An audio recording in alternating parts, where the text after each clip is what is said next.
Honest J. Nowak. Oh yeah.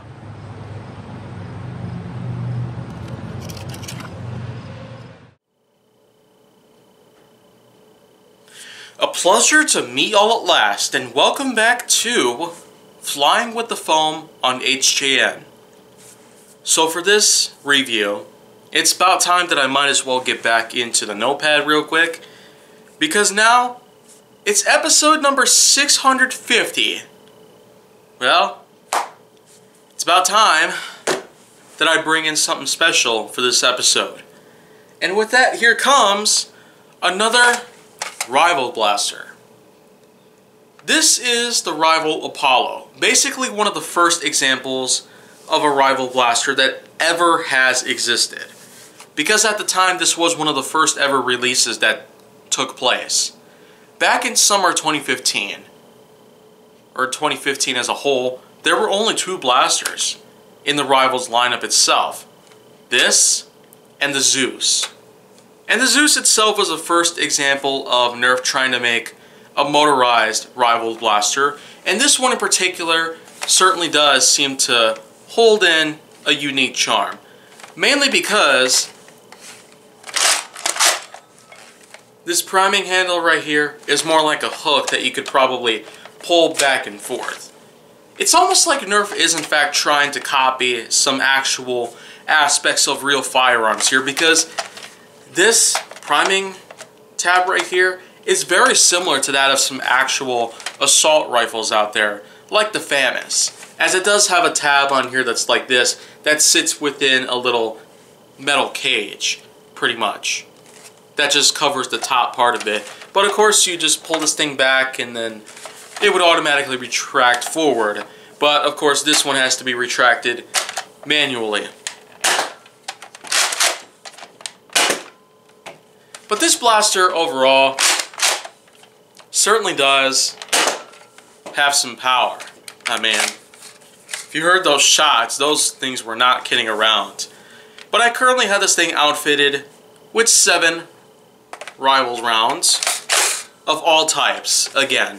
Like the original yellow colored ones, then the lime green colored Edge series rounds, and then of course the black and white colored Camel rounds, because this is in fact one of the only existing examples of a Camel Blaster.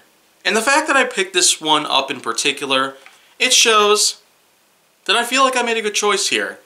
Because the Camel series certainly hasn't been getting any bigger in recent years.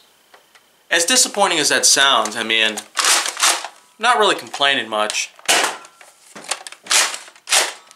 Because this blaster is just tons of fun to play with.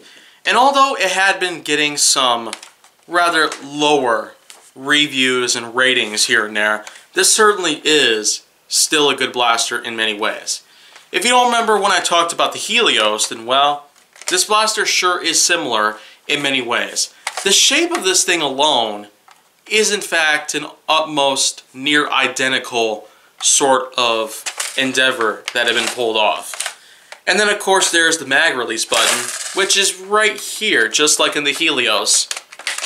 So of course you got that part put down. Then of course you also have the safety switch located near the trigger. Then you have the grip itself, which is also located near the bottom itself. But of course the priming is on the top of the blaster, the exact top. And unlike the Helios, this thing does not automatically retract, so of course you have to push it in manually. And it's certainly not a tab that sits on the side, which the Helios certainly had. And its auto-retracting ability was certainly one thing to get to know about. But other than the fact that this is the Camo edition and not the Phantom Corps series, this certainly does mean that the Helios and Apollo certainly are not alike in many ways. Yep, and now I'm out. So that's 7 rounds for you.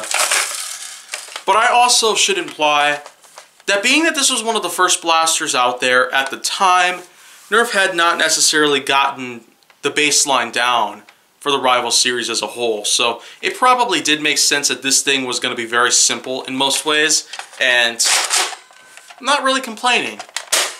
This thing's got lots of power to it. You could certainly get a lot of good performance out of this thing. And overall, it's certainly a good blaster that you probably can still pick up today in some stores. But otherwise, you probably would have a much higher likelihood of going to some sort of thrift store or secondhand place, or maybe even an e-commerce or inventory liquidation sort of business, such as eBay.